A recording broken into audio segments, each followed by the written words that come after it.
되겠지요.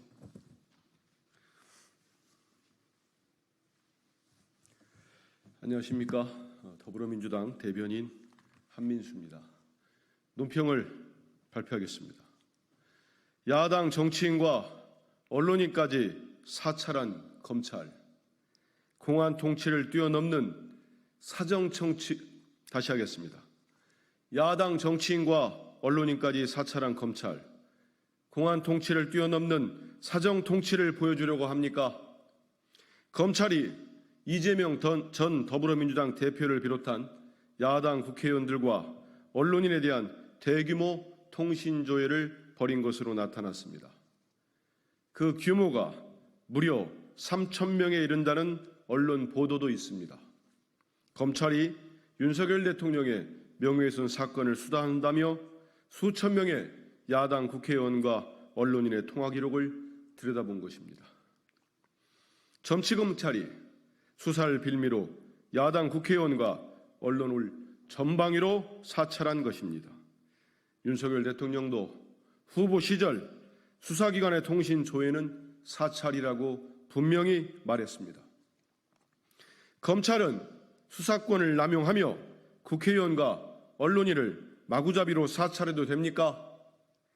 이렇게 모아온 자료로 협박하고 회유하는 것이 검찰이 사는 방식입니까? 이러고도 사법정의를 말할 수 있습니까? 검찰은 부끄러운 줄 아십시오. 과거 군사정권이 안기부, 기무사를 내세운 공안 통치를 했다면 윤석열 정권은 검찰을 앞세운 사정정치를 자행하고 있는 것입니다. 또한 통신조회는 올 1월에 이루어졌다고 합니다. 7개월이나 지난 8월에야 다시 하겠습니다. 7개월이나 지난 8월에야 통지된 이유가 무엇입니까? 전기통신사업법은 30일 이내에 통지하도록 규정하고 있습니다. 4.10 총선 민심에 불을 지를까 봐 그동안 숨긴 것입니까? 검찰의 이러한 행태야말로 심각한 선거 개입이고 여론 조작입니다. 윤석열 검찰이 국민을 위해 일한다는 말은 새빨간 거짓말이었습니다. 검찰은 야당과 언론 사찰도 불사하며 대통령과 그 가족만을 지키는 호위무사임이 다시 한번 똑똑히 드러났습니다. 윤석열 대통령은 법과 원칙, 공정과 상식을 말하려면 검찰의 정치인, 언론인 사찰에 대해 엄중한 책임을 물으십시오.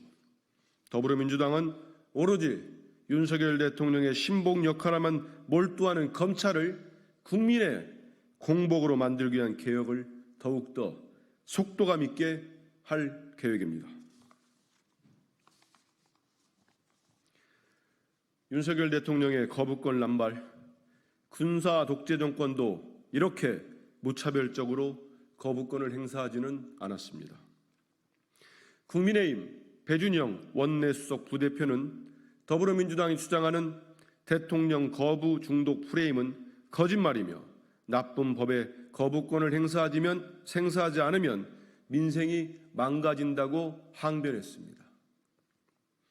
배준영 수석의 발언은 정부 여당이 얼마나 거부권 행사에 중독됐는지 보여줍니다. 이번에도 나쁜 법 프레임으로 방송 정상화 사법과 전국민 25만 원 지원법에 거부권을 행사하려고 합니까? 군사 독재 정권을 대표하는 박정희 대통령조차 18년 동안 고작 5차례 거부권을 행사했습니다. 하지만 윤석열 대통령은 임기 절반도 지나지 않아 벌써 15차례 거부권을 썼습니다. 야당들이 주도한 법은 절대 용납할 수 없다는 태도입니다. 이것이 산권 분립을 존중하는 윤석열 대통령의 태도입니까? 방송 정상화 사법과 전국민 25만 원 지원법, 노란봉투법까지 거부한다면 21차례 거부권을 행사하는 것입니다. 100번이든 1000번이든 거부권을 행사할 작정으로 보이는데 이를 중독이 아니면 뭐라고 부를 수 있습니까? 배준영 원내수석은 이들 법에 대한 거부권 행사 이후로 우리 경제를 파탄낼 법, 정치적으로 악용될 것이 뻔한 법, 불법 행위를 조장할 법이라고 강변했습니다. 그렇다면 김건희 특검법과 이태원 참사 특별법, 최병 특검법은 왜 거부권을 행사했습니까? 대통령 일가를 방어하기 위해 거부권을 행사해놓고 억지 핑계만 대고 있으니 참으로 개탄스럽습니다. 또 IMF 때보다 더 먹고 살기 힘들다는 국민들을 위해 발의된 전국민 25만 원 지원법과 공영방송 정상화를 위한 방송 정상화 4법에 대한 거부권 행사를 무엇으로 정당할 것입니까? 이러니 국민들이 군사 독재 정권보다 검사 독재 정권에서 살아가는 게 더 힘들다고 말하는 것입니다.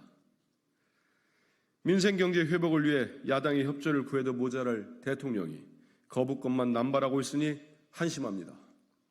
국민을 대표하는 국회에서 충분히 논의해 통과된 법을 목리버리듯 거부하는 것이야말로 국민 무시, 국회 무시입니다. 국민의 인내심을 더 이상 시험하지 마십시오. 윤석열 정권은 과거 권력에 취해 국민을 무시했던 정권들이 얼마나 비참하게 무너졌는지 뒤돌아보시기 바랍니다. 이상입니다.